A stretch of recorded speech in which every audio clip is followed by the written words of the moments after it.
अस्सलाम वालेकुम। होलसेल कपड़ा मार्केट कराची की ये मार्केट है गोल्डन मार्केट। यहाँ का विज़िट है।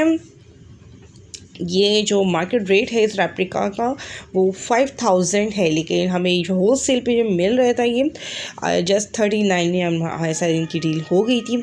और ये जो सूट है ये 4000 में मिलता है मार्केट रेट पे, लेकिन अगर हम इसको ख़रीदें मार्केट से, लेकिन ये यहाँ पे जस्ट 3000 से 2700 में ये दे रहे थे।